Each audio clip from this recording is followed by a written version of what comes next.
आज की जो समाअत थी वो मुलतवी कर दी गई है। आज जज साहब किसी वजह से अदालत में अपने हाजिरी ना लगा पाए कि बहुत से लोगों में इख्तलाफात क्यों बढ़े, इसकी वजह क्या बनी। इंतशार फैलाने की कोशिश की गई, फिरका वारियत फैलाने की कोशिश की गई, एक दूसरे का गिरेबान पकड़ने की कोशिश की गई। उन खवातीन के बारे में मैं सिर्फ इतना कहूंगा कि उन खवातीन ने बेहयाई फैलाने के अलावा कुछ नहीं किया। अस्सलामुअलैकुम, आप टीवी से मैं हूं फैसल खान सूरी। नाज़रीन, जो लोग ज़हीर केस को फॉलो कर रहे हैं इस व्लॉग को लाजमन आखिर तक देखिएगा। आज की जो समाअत थी वो मुलतवी कर दी गई है। अब 15 सितंबर को समाअत होगी। आज जज साहब किसी वजह से अदालत में पेश ना हो पाए, अदालत में हाजिरी ना लगा पाए, डेट्स वाई ये समाअत मुलतवी कर दी गई। खैर, अब बात एक बहुत अहम करने जा रहा हूँ आपसे कि बहुत से लोगों में इख्तलाफात क्यों बढ़े, इसकी वजह क्या बनी। ज़हीर केस को इस्तेमाल करके बहुत सा प्रोपोगेंडा किया गया, इंतशार फैलाने की कोशिश की गई, फिरका वारियत फैलाने की कोशिश की गई, एक दूसरे का गिरेबान पकड़ने की कोशिश की गई, एक दूसरे की पगड़ियां उछालने की कोशिश की गई। इसके पीछे हकीकत क्या थी? ज़हीर केस जो कि सिंपल एक लव मैरिज का केस था, लड़की को ना वर्गलाया गया, ना कहीं जिस्म फरोशी के अड्डों पर बेचा जाना था। सिर्फ और सिर्फ कुछ यूट्यूबर्स ने, चंद यूट्यूबर्स ने, और इन यूट्यूबर्स ने इस तरह से इंतशार फैलाया जिस तरह से ये घर में तीली जलाकर और अम्मा अब्बा को लड़वाते हैं। खैर, बात करते हैं कि किन लोगों ने किस तरह से बिहेव किया इस केस में। सबसे पहले शुरू करते हैं ARY रमज़ान ट्रांसमिशन से। ARY रमज़ान ट्रांसमिशन में परी के अम्मा अब्बा जाते हैं और साथ में खाला भी मौजूद होती हैं परी की। वहाँ पे जाके कुछ ऐसे बयानात दिए जाते हैं और एक JDC के मशहूर मारूफ NGO के मालिक JDC भी मौजूद होते हैं। वो भी बहुत से ऐसे तहलका खेज अल्फाज इस्तेमाल करते हैं कि कौम में इंतशार फैले। वो सबसे पहले तो बात छेड़ते हैं और तीली लगाने की कोशिश करते हैं कि भाई हम अहले सुन्नी की मस्जिदों में गए, वहाँ जाके ऐलानात करवाए गए, उन्होंने इनकार कर दिया, कहा कि इन बच्चियों के नामों के हम ऐलान नहीं करते। ये JDC ने इंतशार फैलाने की एक बहुत बड़ी साजिश की थी। उसके बाद आहिस्ता आहिस्ता वसीम बदामी बढ़ते हैं, अपने कदम बढ़ाते हैं परी के अम्मा अब्बा की तरफ। उनके मगरमच्छ के आंसू देखे जाते हैं। जब परी से हमने जानने की कोशिश की तो उन्होंने हमें बताया, परी ने बताया, जो कि एक बालिग लड़की है, उसने बताया, मैं लेटर लिख कर देकर आई थी। अम्मा अब्बा को पता था मैं किसको पसंद करती थी, मैं किससे शादी करना चाहती थी। अम्मा अब्बा ने अगवा का एक प्रोपोगेंडा बनाया, एक साजिशी जुमला इस्तेमाल किया। फिर उसके बाद कुछ ऐसे यूट्यूबर जो सिर्फ और सिर्फ फेम हासिल करने के लिए, व्यूज़ लेने के लिए, पैसा कमाने के लिए लाहौर से कराची हिजरत करके उन्होंने इंतशार फैलाने में अहम किरदार अदा किया।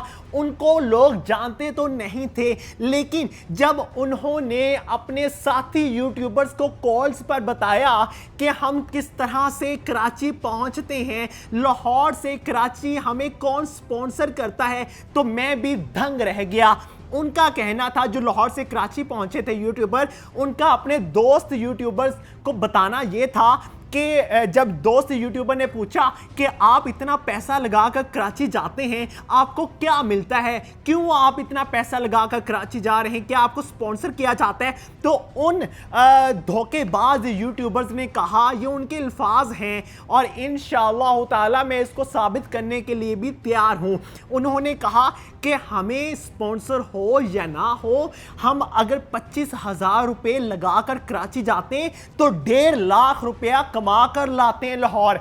इससे साबित होता है कि इन यूट्यूबर्स का इस केस के साथ कोई ताल्लुक नहीं था। इनका ताल्लुक था सिर्फ और सिर्फ व्यूअरशिप से, लोगों को धोखा देने से, इंतशार फैलाने से। फिर बात कर लेते हैं ऐसी फीमेल यूट्यूबर्स की जिन्होंने बगैर पर्दे के होते हुए यूट्यूब पर ऐसी नाजेबा जुबानें इस्तेमाल की जो औरत को इजाज़त नहीं देती, जो अच्छी पाक औरतें ऐसी हरकत नहीं करती, वो हरकत उन्होंने की। हजूर पाक सल्लल्लाहु अलैहि वसल्लम ने फरमाया कि औरत सरापा पर्दा है, जब वो निकलती है तो शैतान उसको झांकता है, यानी शैतान की ये कोशिश कोशिश होती है कि वो लोगों को इस बात पर उभारे कि वो इस औरत को देखकर बदनजरी और दीगर गुनाहों में मुब्तला हों। औरत के लिए अफजल जगह अल्लाह ताला को औरत का पर्दे में रहना इतना पसंद है कि औरत जितना पर्दे में रहती है, जितना ज़्यादा अपने आप को नामहरम मर्दों से छुपाती है, तो उतना ही अल्लाह ताला उससे खुश होते हैं। और अल्लाह ताला औरत के सबसे ज़्यादा करीब उस वक्त होता है जब वो अपने घर के किसी कोने और पोशीदा जगह में हो। ये हदीस है जो मैंने आपको पढ़ के सुनाई है। अगर आपको इस हदीस के सुनने के बाद भी इखलाकियात की समझ ना आए, दीन की समझ ना आए, तो मैं कुछ नहीं कर सकता। उन खवातीन के बारे में मैं सिर्फ इतना कहूँगा कि उन खवातीन ने बेहयाई फैलाने के अलावा कुछ नहीं किया, इंतशार फैलाने में अहम किरदार अदा किया। मर्दों के गिरेबान पकड़ने की कोशिश की, मर्दों के नज़दीक पहुंचने की कोशिश की, मर्दों पर हाथ उठाने की कोशिश की। उन खवातीन ने सिंगर बनने की कोशिश की। उन खवातीन ने जिनको हुक्म दिया गया इस्लाम में कि जब आप चलो तो आपके कदमों की आवाज़ें भी मर्दों के कानों में ना पड़ें, उन खवातीन ने अदालतों में पहुंच के ऊंची ऊंची आवाज़ें ललकारी। उन खवातीन ने जो यूट्यूब पर बैठकर हिजाब करके बैठ जाती हैं लेकिन अपने चेहरे पर 200 मन का मेकअप लगा लेती हैं, उन खवातीन ने झूठ फैलाने के अलावा कुछ नहीं किया। अल्लाह ताला से दुआ है कि जो खवातीन झूठ और इंतशार फैलाने में आगे थी, अल्लाह ताला उनको हदायत दे। मैं उनको गलत और गंदे गलीज इल्काबात से नहीं नवाजूंगा।